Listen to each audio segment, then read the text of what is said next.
मित्रांनो, एकंदर कोबी पिकाचा जर आपण विचार केला तर मोठ्या प्रमाणावर काही वेळेस कोबीवर जीवाणूजन्य करपा असेल, त्याचबरोबर डावणी असेल किंवा घाण्या रोग वगैरे असेल, यासारखे जी रोग आहेत ही रोग मोठ्या प्रमाणावर कोबी पिकावर अटॅकही करत असतात. तर मित्रांनो, अशा परिस्थितीमध्ये कोणकोणत्या बुरशीनाशकाचा वापर करावा, त्याचबरोबर कंट्रोल करण्यासाठी काय काय उपाययोजना असावी, याविषयीची संपूर्ण डिटेलमध्ये माहिती आपण आजच्या या व्हिडिओच्या माध्यमातून बघणार आहोत.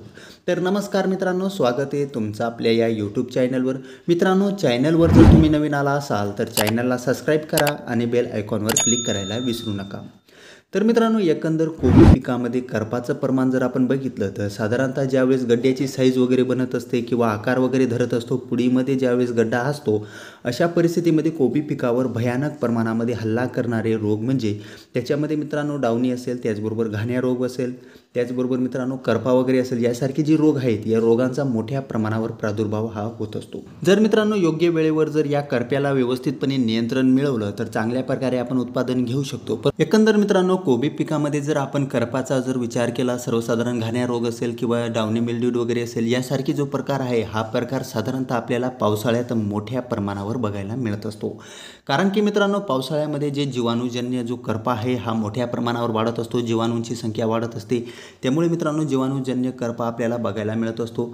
तर मित्रांनो, करपाची ओळख जर करायची असेल तर सगळ्यात आधी सर्वसाधारण ज्यावेळेस करप्याचा आपल्या पिकावर अटॅक हा होत असतो त्यावेळेस सुरुवातीची जी कोबीची पानं आहेत त्यांच्या कडेला कुठंतरी वाळल्यासारखं झालं असतं, त्याचबरोबर ते पानं वगैरे तपकिरी पडतात, त्यानंतर काळे पडतात, त्याचबरोबर त्याच्यामध्ये पांढरे डाग वगैरे देखील आपल्याला त्याच्यामध्ये बघायला मिळत असतात. अशा परिस्थितीमध्ये सुरुवातीच्याच काळाला याच्यामध्ये तुम्हाला योग्य ती बुरशीनाशकं वापरणं गरजेचं आहे. मित्रांनो, तुमच्या या पिकामध्ये जर सुरुवातीच्या काळामध्ये करपा वगैरे जर तुम्हाला दिसत असेल तर मित्रांनो त्याला कंट्रोल करण्याकरिता कॉपर फंगीसाईडचा तुम्हाला वापर करणं गरजेचं आहे. ज्या फंगीसाईडमध्ये म्हणजे ज्या बुरशीनाशकामध्ये कॉपरचं प्रमाण चांगल्या प्रकारे आहे त्या कॉपरचा बुरशीनाशकाचा तुम्ही वापर करू शकतात.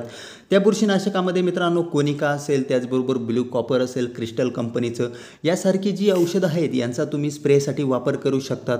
त्याचबरोबर मित्रांनो, जर मोठ्या प्रमाणावर जर प्रादुर्भाव झाला असेल तर अशा परिस्थितीमध्ये एक कॉम्बिनेशन मी तुम्हाला सांगतो.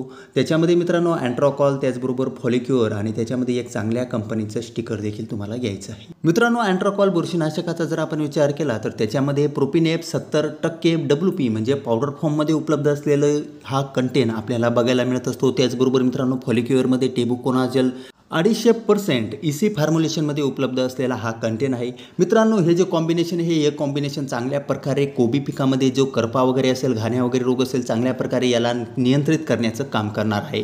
मित्रांनो, अँट्रॉकॉलचा वापर करत असताना प्रति 200 लिटर पाण्यातून प्रति एकरासाठी 500 ग्रॅम तुम्हाला अँट्रॉकॉलचा वापर करायचा आहे.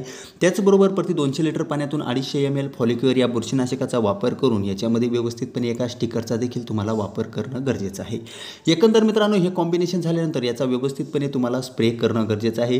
व्यवस्थित स्प्रे झाल्यानंतर चांगल्या प्रकारे तुम्हाला याचा रिझल्ट देखील बघायला मिळणार आहे. त्याचबरोबर मित्रांनो, नंबर 2 मध्ये जे बुरशीनाशक आहे त्याच्यामध्ये तुम्ही नेटिव्हचा देखील वापर करू शकतात. त्यामध्ये मित्रांनो नेटिव्ह प्रति 200 लिटर पाण्यासाठी 100 ग्रॅम असा वापर करायचा आहे. याचा देखील करपा असेल किंवा इतर काही रोग असतील याच्यावर कोबी पिकामध्ये जबरदस्त रिझल्ट आपल्याला बघायलाही मिळत असतात. एकंदर मित्रांनो, नेटिव्हचा जर आपण विचार केला तर त्याच्यामध्ये टेबुकोनाझोल 50%, त्याचबरोबर ट्रायफ्लोक्सिस्ट्रोबिन 25% WG फॉर्ममध्ये उपलब्ध असणारे हे एक बुरशीनाशक आहे. याचा देखील चांगल्या प्रकारे रिझल्ट तुम्हाला कोबी पिकामध्ये करपा असेल किंवा इतर रोगांमध्ये चांगल्या प्रकारे बघायला मिळणार आहे. त्यामुळे मित्रांनो तुम्ही याचा देखील वापर करू शकतात. एकंदर मित्रांनो, ज्यावेळेस तुमच्या कोबी पिकामध्ये करपा असेल किंवा इतर काही जे डावणी वगैरे असेल याचा जर प्रकोप वाढत असेल तर अशा परिस्थितीमध्ये क्रिस्टल कंपनीचं जे ब्ल्यू कॉपर आहे याचं देखील तुम्ही प्रति एकरासाठी 1 किलोग्रॅमपर्यंत ब्ल्यू कॉपर हे इनलाईनद्वारे म्हणजेच तुम्ही ड्रिपच्या माध्यमातून सोडू शकतात. मित्रांनो, ब्ल्यू कॉपर जर ड्रिपच्या माध्यमातून जर तुम्ही अशा परिस्थितीमध्ये जर सोडलं तर चांगल्या प्रकारे कंट्रोल हा घाण्या रोगावर आपण मिळवू शकतो. त्यामुळे मित्रांनो, एकंदर जे ब्ल्यू कॉपर आहे त्याचा देखील तुम्ही वापर करू शकतात. त्याचबरोबर मित्रांनो, तुम्हाला ड्रेचिंगच्या माध्यमातून जर वापर करायचा असेल तर त्याच्यामध्ये तुम्ही रोको बुरशीनाशक आहे, रोको बुरशीनाशकाचा देखील तुम्ही त्याच्यामध्ये वापर करू शकतात. त्यामध्ये घाण्या रोग असेल, करपा वगैरे असेल याच्यावर देखील चांगल्या प्रकारे नियंत्रण हे मिळवता येऊ शकतं. त्याचबरोबर मित्रांनो, BSF कंपनीचं प्रिऑक्झोर नावानं जे बुरशीनाशक येतं त्याचं देखील प्रति 200 लिटर पाण्यासाठी 80 ml प्रति एकरासाठी तुम्हाला स्प्रे करायचं आहे. याचा देखील चांगल्या प्रकारे आपल्या कोबी पिकामध्ये रिझल्ट हा बघायला मिळणार आहे. एकंदर मित्रांनो, ही जी मी कॉम्बिनेशन सांगितली किंवा ही जी बुरशीनाशकं सांगितली, ही बुरशीनाशकं आलटून पालटून तुम्ही यांचा प्रयोग करणं गरजेचं आहे. एका वेळेस एकाच कॉम्बिनेशनचा वापर करा. चांगल्या प्रकारे तुम्हाला कोबी पिकामध्ये रिझल्ट हा बघायला मिळणार आहे. एकंदर मित्रांनो, या व्हिडिओबद्दल तुम्हाला काही शंका वगैरे असेल तर तुम्ही कमेंट बॉक्समध्ये विचारू शकतात. हा व्हिडिओ जर तुम्हाला इन्फॉर्मेटिव्ह वाटला असेल तर चॅनलला सबस्क्राईब करा आणि बेल आयकॉनवर क्लिक करायला विसरू नका.